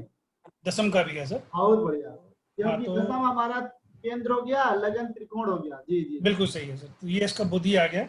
हाँ कॉल दैट अकारक, यानी अनफेवरेबल। हाँ, अनफेवरेबल इसका बुध का जो होगा वो है मंगल। बहुत ही सुंदर, बहुत ही सुंदर। बुध का होगा सर। हाँ, देन ये छठे में है तो डुअल राशि हुई तो 7वें घर में 12 इस गुरु इसका बाधक होगा सर। बहुत ही बढ़िया, बहुत बढ़िया। अब अरुण जी आपको क्लियर समझ में आ गया, अब मुझे आ गया समझ में। Thank you sir. पर अभी बहुत मतलब डीपली घुसना पड़ रहा है सर, ऐसा नहीं है कि एकदम आसानी से समझ में आ गया सर। इसको हाँ, आसानी से समझ में नहीं आया सर अभी इसको मैं कह सकता हूँ। और मारक ग्रह बताएं। मारक जी, मैं जी मारक बताता हूँ सर। इसमें आ गया आपका सातवां हो गया हमारा शुक्र सर, मार्केश हो गया, और मारक भी चंद्र और शुक्र हो गया, शुक्र शनि 3 हो गए सर, isn't this? जी बहुत ही बढ़िया, बहुत ही बढ़िया। अब देखिए मार्केश शुक्र हो गया, शुक्र और शनि, और जुपिटर, शुक्र और जुपिटर, गुरु गुरु गुरु गुरु गुरु जी, मारक गुरु होगा। हाँ, गुरु और शुक्र हो गए, 3 कैसे हो गए? मार्केश हो गए, 2 ही होंगे, 2 गुरु और शुक्र। गुरु और शुक्र। अब ये देखिए 4 सितंबर 1962 में जन्म लिए, 8 बजे जन्म लिए, दिल्ली का ही जन्म है इनका। और देखो 2008 में इन पर बुध की दशा शनि की दशा खत्म हुई। 89 से 2008 तक शनि की दशा चल रही थी। और उस समय ये बहुत बड़े आदमी थे, नहीं सॉरी, उस समय बहुत ही नॉर्मल आदमी थे। अब पता नहीं क्या हुआ कि 2008 के बाद, हाँ अभी देखें 2020 चल रहा है, अभी कम से कम 7-8 हजार करोड़ का सामी है। बताओ बुध ने 2008 से लेकर के और 2020 में कितना साल का गैप है? हाँ 12 साल में ही हो गया। 18 साल में व्यक्ति 7-8 हजार करोड़ कमा सकता है क्या? हाँ ऐसा तो कमा लिया सर इसने। सर बुध की दशा, बुधि कारक, बुधि और ये बता दूं आपको, ये जो इतना पैसा कमाया था ना 2014 तक ही कमा लिया था। ये भी 6 साल से बर्बाद हो रहा है। ये 6 साल से बर्बाद होने के बाद भी कम से कम 8-9 हजार करोड़ का सामी है। आधे पर इसके 10 कितने हजार करोड़ बर्बाद भी हो गए। हाँ तो बताओ 2008 से 2014, तो इतने साल में कितना पैसा कमा लिया? हाँ 8 दूना 16, 8 से 14 देख लो कितना हो गया। हाँ 6 साल हो गए, 6 साल में 7 साल में एक साल में 1000 करोड़ कमाया कम से कम। सोचो एक महीना में कितना कमाया, एक दिन में कितना कमाया।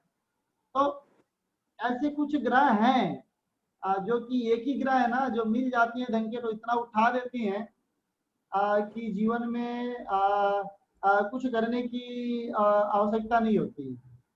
1-2 ग्रह यदि ढंग के मिल गए ना जीवन में, तो देखो ये उठा देते हैं जीवन में, फिर ऐसे बात नहीं। सर मार भी 2 ही देते हैं। हाँ मार तो एक ही देता है। हाँ मार भी एक ही देता है। हाँ मार भी देगा ना तो ऐसे ले जाएगा कि जैसे मत पूछो। हाँ हमारी तरह से। हाँ आपकी तरह। अब आपकी कुंडली दीजिए, मैं यहाँ पे लगा के चेक करता हूँ आपको मारा किसने। लगाओ सर, लाइव की एग्जाम्पल है कि इनका भी हो जाएगा ना। लगाओ तो, सर लगाओ। हाँ तो आप एक्चुअली लाइव एग्जांपल से ही ज्यादा अच्छी तरह से समझ में आएगा। ये भी तो जो आपको बता रहे एकदम लाइव एग्जांपल ही दे रहा हूँ। ये सारे व्यक्ति ना हमारे पास आए हुए हैं कुंडली दिखाने। हाँ ये सब मैं ऐसे नहीं बता रहा हूँ कि किसी बड़े लोगों की कुंडली नहीं बता रहा हूँ, ये लोग आए हमारे पास। हाँ लाइव हम लोगों की लाइव में से एक आध की किसी की उठाई जाए वो। हाँ है तो भाई, अब कोई व्यक्ति या तो बहुत उन्नति किया है या बहुत या नीचे आया है। अब बताए आपका क्या लगन है महेंद्र जी, आपका लगन क्या है? धनु लगन है सर। किसकी दशा चल रही थी आपकी जो प्रॉब्लम आई? तो मंगल की जी। तो मंगल बैठा कहाँ पे है? 7th में जी। हाँ ये भी तो बहुत प्रॉब्लम हो गई ना। लगन की डिग्री और मंगल की डिग्री सेम है। अभी तो ज्यादा प्रॉब्लम हो गई ना, बहुत ज्यादा प्रॉब्लम हो गई ना जी। हाँ ये इनका भी बहुत प्रॉब्लम हो गई ना, क्योंकि धनु लगन की कुंडली है तो मंगल प्रवर शत्रु। अब देखो लाइव एग्जाम्पल आपको इनमें मिल गया। धनु लगन की कुंडली है और मंगल जो बैठा है वो सप्तम में बैठा है बुध के घर में। मंगल सबसे बड़ा शत्रु किसको मानता है? बुध को। इनका जो बुध है, इनका जो मंगल है वो बुध के घर में बैठा है, सप्तम भाव में बैठा है। तो मंगल की दशा में इनको बर्बाद कर दिया, क्योंकि शत्रु घर में बैठे हुए ग्रह खल अवस्था में होते हैं, वो बहुत ही बुरे फल देते हैं ना। जी जी। चले। शायद इससे बुरा नहीं होगा, हाँ इससे बुरा नहीं होगा, मृत्यु तो हुई नहीं लेकिन उससे कमी कोई रही नहीं। नहीं, उससे बुरा हो सकता था, क्योंकि खल भी उतना बुरा नहीं देता है, कोपी अवस्था सबसे ज्यादा बुरा देता है। हाँ, सर मेरा इसके भी नीचे भी और भी अवस्था है। सर मेरा तो सूर्य और चंद्रमा भी 12th हाउस में बैठे हुए हैं। हाँ, और सारे के सारे ग्रह बुरे स्थान में चले गए ना, अच्छे में आने चाहिए ना उसको। एक सूर्य को 10 में आना चाहिए था, चंद्रमा को 4 में आना चाहिए था सर, लेकिन 10 में आना चाहिए था, तो एक गड़बड़ प्लेसमेंट हो गई ना। लेकिन सर लगन में गुरु बैठा हुआ है, गुरु और शुक्र मेरे लगन में है। तो बर्बादी तो गुरु की दशा में नहीं हो ना, गुरु की दशा तो ठीक, गुरु की दशा, मंगल की दशा में पिटे हैं जी सबसे ज्यादा। हाँ मंगल की दशा बुरा गया ना, सबसे बुरा गुरु गया। तो मित्र के घर में बैठा है, तो गुरु की दशा में तो अच्छा तरक्की करेंगे। खैर, हाँ अरुण जी, अब क्लियर हुआ आपको? लाइव एग्जाम्पल देखो, लाइव एग्जाम्पल यहीं पे आपको मिल जाता है, आप ही लोग के अंदर से कोई आ जाएंगे निकल करके। हाँ, तो अब यहाँ पर एक कुंडली देखें, एक व्यक्ति ना प्रॉपर्टी में पूर्णतः बर्बाद हो गया गुरु की दशा पीरियड में, क्योंकि ये ना कटोरिया सराय में रहता था दिल्ली में, और इसने गुड़गांव में बड़े बड़े फ्लैट लिए, बड़े बड़े कोठियां ली, सारे के सारे दिल्ली की प्रॉपर्टी बेच करके। और जब गुरु की दशा आई 2016 में, तब से प्रॉपर्टी के रेट इतने डाउन हो गए कि जो कोठी इसने उस समय 150 करोड़ में खरीदा था, वो अब 100 करोड़ में खरीदने वाला भी कोई नहीं है। अब मेरे पास ये चक्कर लगाते रहता है, गुरुजी प्रॉपर्टी का रेट कब बढ़ेगा कब बढ़ेगा। मतलब इतना फाइनेंशियली स्ट्रांग है कि मतलब अब बोलते हैं ना, हाथी मर भी जाता है तो 1.25 लाख का होता है, तो वही है ये सब। मर जाने के बाद भी 1.25 लाख के हैं, लेकिन इनकी कम से कम औकात दिख गया इस पीरियड में। इसको तो दिख ही गया क्योंकि ये गुरु है, और देखो शत्रु के घर में बैठा और अकारक है, तुला लगन के लिए गुरु अकारक है और 12 नंबर में बैठा है। जब से गुरु की दशा आई है बहुत बर्बाद हो चुका है, इतना बर्बाद हो चुका है कि मत पूछिए। तो ये ऐसे व्यक्ति है, तो इसलिए मैं आपको लाइव एग्जांपल कुंडली दिखा रहा हूँ कि आप देखो इसमें कभी कुंडली है और ये दशा यदि जीवन में आई है तो उसके जीवन में प्रॉब्लम है। हाँ, तो ये प्रॉब्लम कम या ज्यादा हो सकती है कि बहुत ज्यादा ही रहती है हमेशा? अब वो कुंडली के ग्रहों के बल पे डिसाइड करेगा। ये अगले लेवल में बताऊंगा। यहाँ पर सिर्फ ये समझो कि यदि धनु लगन तुला लगन की कुंडली है और गुरु की दशा चल रही है तो बर्बाद करेगा ही करेगा। हाँ, कितना करेगा तो आपको अगले लेवल में ज्यादा क्लियर हो पाएगा, क्योंकि वहां पर यदि हम चलेंगे तो फिर ज्यादा हम ज्योतिष में फिर उतने अच्छे नहीं कर पाएंगे, फिर उसमें हमको डीपली ज्ञान करना पड़ेगा। जैसे कि हमने यहाँ पर कन्या लगन की कुंडली देखा, इसने उन्नति किया, कितना उन्नति किया, तो ये कितना है उन्नति, और वो सब थोड़ा सा वो अनुभव की चीज है, तो इसके लिए हमको अगले लेवल में ज्यादा सब चीजें क्लियर होगा। लेकिन यहाँ पर तो इतना कम से कम क्लियर कर लो, कौन से लगन है तो कौन से ग्रह उसके लिए फेवरेबल है, कौन से ग्रह उसके लिए अनफेवरेबल है, कौन ग्रह उसके लिए बाधक यानी कि ऑब्स्ट्रक्शन क्रिएट करने वाले हैं, और कौन से ग्रह उसके लिए मारक हैं। ये 5 चीज हमको एकदम किसी की कुंडली देख करके दिमाग में आ जानी चाहिए, तब हम समझेंगे कि आप फलादेश करने की कैटेगरी में आप आगे बढ़ रहे हैं। सर 5 एक बार फिर से रिपीट कीजिएगा, 4 तो समझ आ गई मुझे। हाँ, कारक, अकारक, बाधक और मारक, ये हाँ, 4 तो है। 5वीं कौन सी? 5वां ये होता है कि मारक कभी कभी 2 हो जाते हैं, कभी कभी 1 होती है, तो इसीलिए हम 5वां को बोल दिए। किसी लगन के लिए अब देखो तुला लगन, अब देखो यहाँ पर जो तुला लगन है इसके लिए मारक ग्रह एक ही है, मंगल ही है, 2 का लॉर्ड ही मंगल है और 7 का लॉर्ड ही मंगल है। लेकिन यदि हम वृष लगन की कुंडली देख रहे हो तो 2 का लॉर्ड बुध है और 7 का लॉर्ड मंगल है, यानी यहाँ पे 2 मारक हो गए। तो किसी कुंडली के लिए 2 मारक हो सकते हैं, किसी कुंडली के लिए 1 मारक हो सकते हैं। 7 में 7 और 2 भाव में बैठे ग्रह भी मारक हो सकते हैं, जैसे कि इस कुंडली में देखो शुक्र और बुध दोनों 2 नंबर बैठे हैं, तो ये भी मारक बन जाएंगे कुछ समय के लिए, बुध और शुक्र भी मारक है। लेकिन मंगल मार्केश है।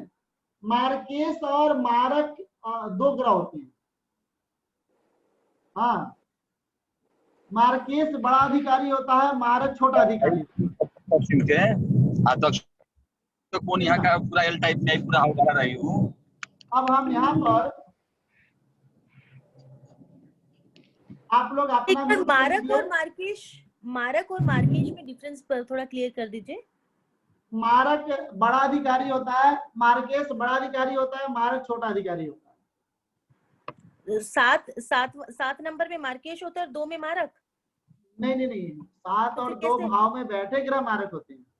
अच्छा, तो कैसे पता चलेगा कि कौन सा मार्केश है कौन सा मारक है? अब देखिए, तुला लगन की कुंडली है तो मंगल तो मार्केश है, क्योंकि 2 और 7 का स्वामी है।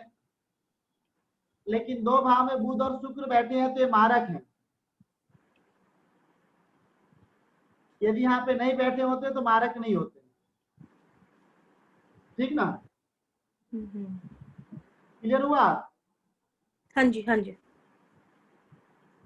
और ये टेबल को आप लिख लें, क्योंकि यहाँ पर एक प्रकार का हम सभी लग्नों के लिए कारक, अकारक, मारक और बाधक का हमने वो कर दिया है। ठीक ना?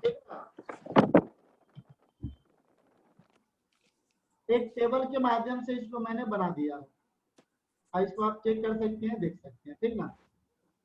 कौन से लगन के लिए कौन से ग्रह मारक हैं, बाधक हैं, वो यहाँ पर आपको क्लियर दिख रहा है।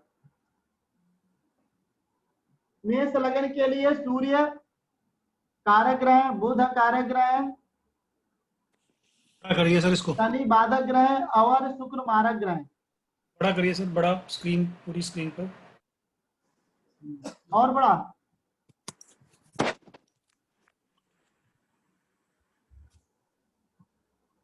हो गया सर, हो गया सर, ठीक है। तो आज हमारा 11वां क्लास संपन्न हुआ और आज का जो ज्योतिष का अचूक नियम है वो आप लिख सकते हैं। शुभ ग्रहों को मार्केश का दोष ज्यादा लगता है।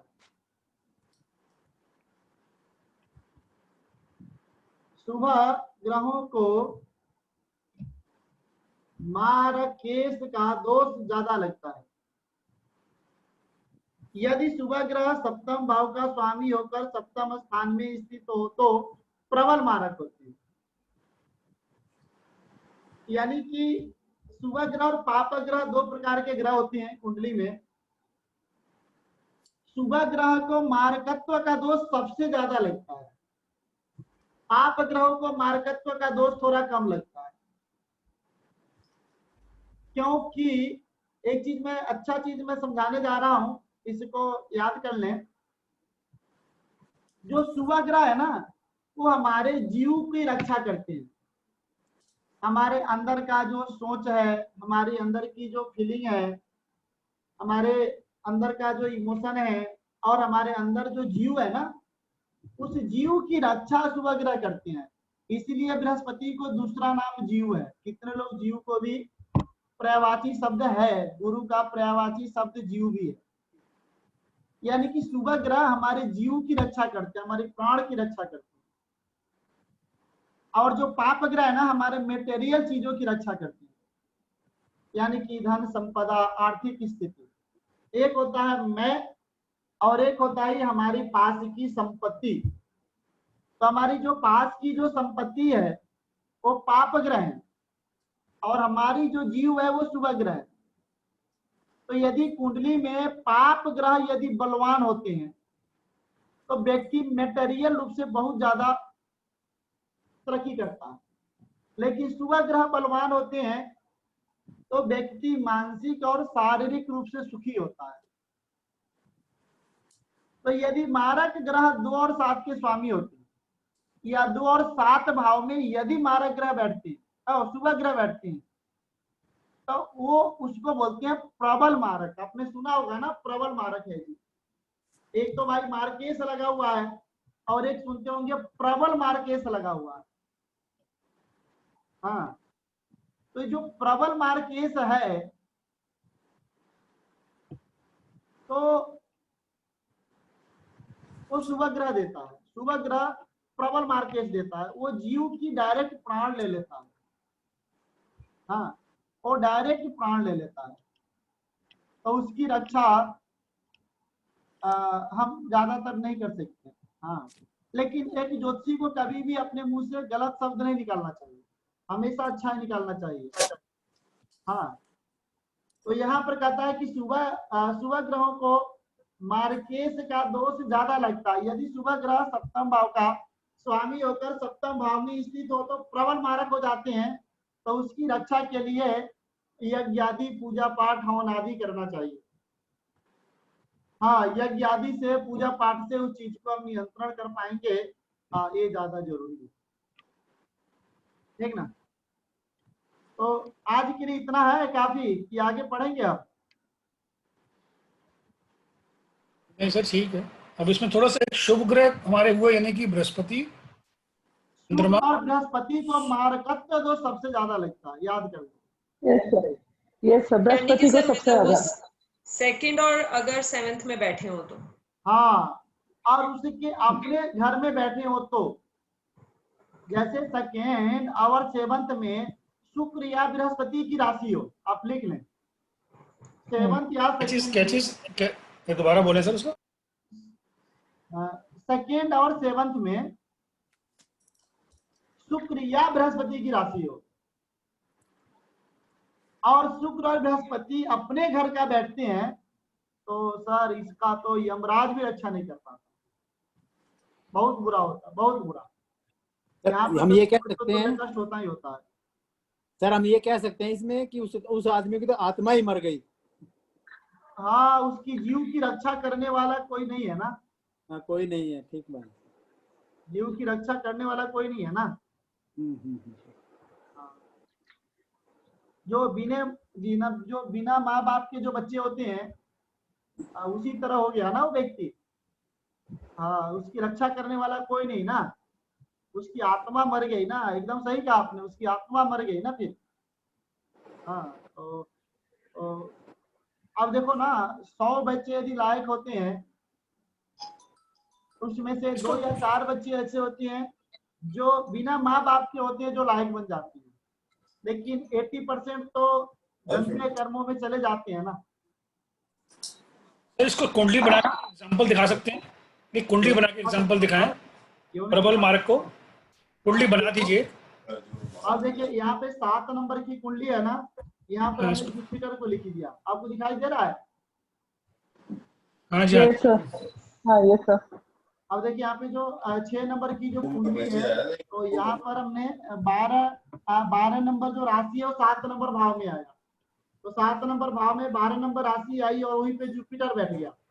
ये जुपिटर अपने घर का हो गया ना, तो इसको बोलेंगे प्रबल। और वहीं पे सेकेंड नंबर में 7 नंबर की राशि है, यदि वहां पे शुक्र बैठ गया, ये बहुत बुरा हो गया ना सर, वेरी बैड। सर ये इफेक्ट सिर्फ जब इनकी राशि आएगी तभी होगा, मतलब शुक्र की दशा आएगी या बृहस्पति की दशा आएगी तभी इफेक्ट करेगा, ये सब दशाओं में भी इफेक्ट करेगा।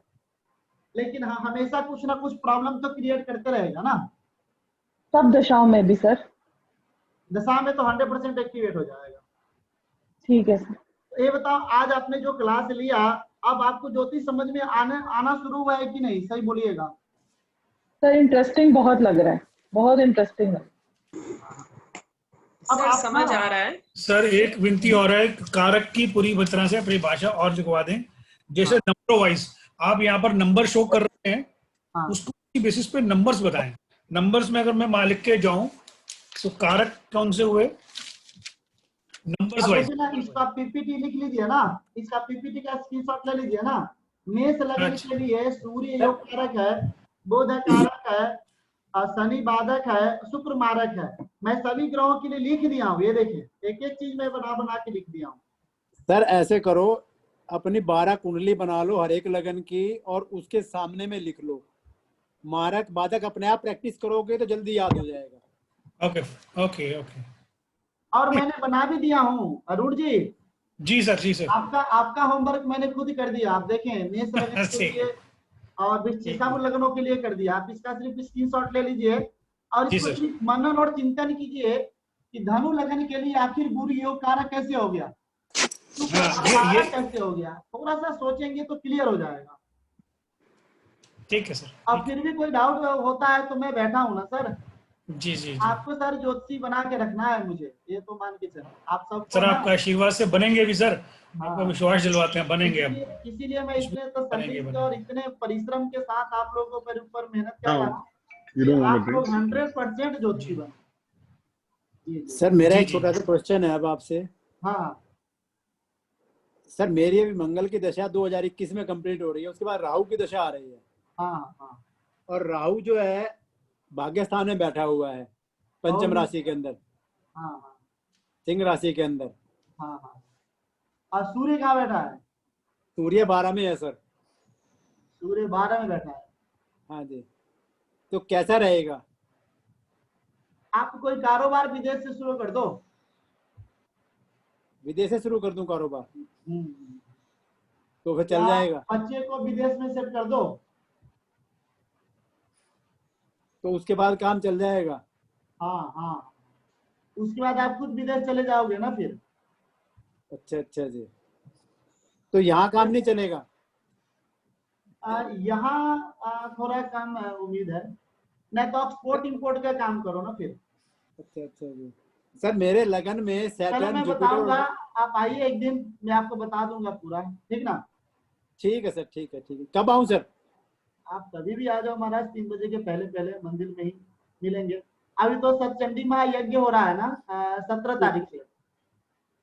तो कब आ जाऊँ सर मैं? 17 से पहले? हाँ 17 से पहले आ जाए कभी भी। चले ठीक।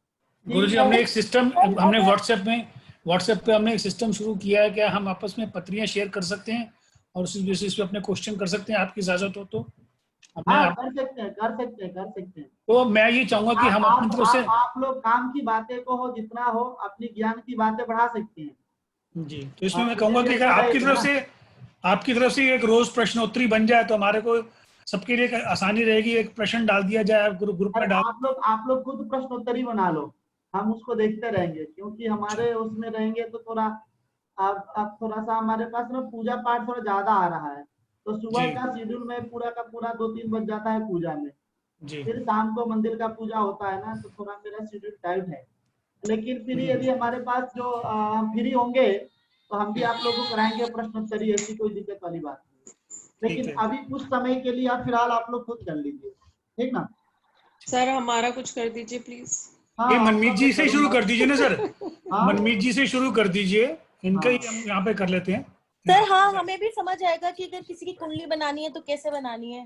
हाँ, मनमीत जी से शुरू करें, क्यों ना शुरू करें? सर मेरा एक क्वेश्चन है, क्या महादशा में एक्चुअल ना सॉरी क्या होता है ना, हम 12-13 साल से ज्योतिष पढ़ा रहा हूँ सर। क्लास में ना किसी इंडिविजुअली व्यक्ति की कुंडली लेकर के ना चर्चा करना उचित नहीं होता है। कुछ अच्छे योग भी होते हैं, कुछ बुरे योग भी होते हैं। तभी तो मैं कहता हूँ सर, आप बिना नाम के आप भेजें सर। मेरा मकसद यही था कि इसमें जो है ना कि हमें ना पता चले किसकी कुंडली है, अगर आपसे वो आएगी ना तो वो बढ़िया रहेगी। किसकी कुंडली, हम इसको किसी का नाम पे नहीं लेंगे सर। या हम लोग दे सकते हैं रैंडमली, किसी जानने वाले की, अपनी खुद की ना देकर। हाँ, अपना ही नाम लेकर के रैंडम किसी की कुंडली डाल दें और हाँ, वो बढ़िया उसमें क्या लगना। अरे अपना ही डाल दो ना, नाम मत बताओ, क्या फर्क पड़ने वाला है। टर्न वाइज कर सकते हैं हम, एक एक कुंडली टर्न वाइज सारे दे सकते हैं बिना नाम के, चाहे अपनी हो चाहे किसी की भी हो। हाँ गुड है, गुड है। आज किसी की कुंडली हो गई, कल किसी की। पहले तो इतना तो देखो, इसमें योग कारक की है, बाधक की है, मारक की है, कारक बेसिक चीजें जो अभी तक पढ़ी हैं वो तो करें। इसके कारण ये हुआ होगा, इसके कारण इतना तो कम से कम कर ही सकते हैं जी। सर यही कर पाएंगे अभी, मतलब हमारे जैसे लोग को, मतलब जो बिल्कुल बिगनर्स हैं, हम तो यही कर सकते हैं। हम अगले क्लास में तो कर नहीं सकते। अगले क्लास में हम वर्ग की कुंडली पढ़ेंगे। वर्ग की कुंडली का मतलब है कि 16 प्रकार की कुंडलियां बनती हैं, तो उनके बारे में भी मैं आपको बता दूंगा कि 16 प्रकार की कुंडलियां बनती हैं। तो D1 और D2 D3 नवमांश दृष्टार सब कुंडलियां क्या होता है। अगले क्लास में हम वही पढ़ेंगे वर्ग कुंडलियों के बारे में। सर एक क्वेश्चन था, हाँ, अगर किसी ग्रह की महादशा शुरू है, वो अकारक ग्रह में बैठा है, तो वो कैसी जाएगी, या वो अगर भाग्येश भी हो तो कैसी जाएगी उस घर का कारक? गलत जाएगी, गलत गलत जाएगी। सर ये केतु दशा और मारक हो तो कैसे करेंगे? केतु तो बताया नहीं सर, उसके राहु केतु के बारे में तो कुछ राहु केतु के बारे में बताऊंगा, राहु केतु के ओके। बारे में बताऊंगा, वो है जी एक पूरा क्लास होगा, उस पर चिंता ना ओके ठीक ना। Okay sir. सर एक दिन आपने एक चीज समझाई थी कि बुध और शनि अगर जो एक जगह बैठे हों तो वो सप्तम में हो तो क्या नपुंसक स्पाउस नपुंसक होता है। बुध और शनि दोनों इकट्ठे बैठे हो, और जो बुध शनि और चंद्रमा अगर जो अष्टम में बैठे हो किसी के, नहीं तो फिर नहीं, अच्छा फिर नहीं है। नहीं टोरस लगन में सर, टोरस लगन में फिर वो नहीं, पंचम फिर नहीं है। नहीं। अच्छा वैसे सैटर्न जो है वो उसको पंचम को भी देखता है, और 11th हाउस के अंदर मंगल बैठा हो, टोरस लगन की है, तो पंचम के अंदर तो फिर बुध की राशि आ गई कन्या, तो उसमें क्या रहेगा सर उसका बच्चे का होने का नहीं, कुछ फिर है? उसके बाद हो जाएगा, हो सकता है ये दोनों बैठेंगे तब दिक्कत होगी ना। गुरुजी अकारक अगर जैसे हमने बताया कि मकर राशि के अंदर अकारक जो है वो बृहस्पति होता है, और बृहस्पति अगर वो नीच का हो तो ठीक है ना, तो ठीक है ना, वो अकारक नहीं होगा। नुकसान नहीं होगा ना। अच्छा नुकसान नहीं होगा, पर अकारक रहेगा वो। अकारक तो रहेगा, नीच हो जाए उच्च का हो, जिससे क्या मतलब। ओके ठीक है सर लेकिन वो अष्टम में बैठा है शनि भी, वो पंचम को भी देख रहा है, मंगल भी देख रहा है पंचम को, तो कोई फर्क नहीं पड़ेगा? हाँ पड़ेगा, उसका भी दृष्टि का भी फर्क पड़ेगा। और बुध भी वहां पर दृष्टि का फल अभी पढ़ाया नहीं ना, तो आपको मैं जितना पढ़ाता हूँ उसी में बात करता हूँ ना। जब उसको भी पढ़ा लूंगा सडबल तो फिर उसको भी बात करूंगा। ठीक है सर। नहीं आपने दृष्टि का, मेरा उद्देश्य क्या होता है कि हम जितना पढ़ाते हैं ना उसी में हम चर्चा करते हैं सर वो पीछे दृष्टि का आया था पूरा ना, ब्रॉड माइंडेड व्यक्ति हो जाता है ना, तब तो फिर कहीं से कुछ भी चर्चा कर दो। ठीक है सर ठीक है। इसीलिए कुछ ऐसे आपके क्वेश्चन होते हैं जिसका आंसर मैं जानबूझकर ज्यादा नहीं देता हूँ, क्योंकि मुझे पता है कि इसका आगे ज्यादा अच्छा से आंसर मैं दे पाऊंगा। ठीक है सर ठीक है ठीक है। संतान भाव का तब होगा तब मैं पूछूंगा आपसे क्वेश्चन। चले निश्चित। ठीक है okay okay, thank you sir, thank you sir, thank you sir, thank you sir. Thank you thank you sir. Thank you sir.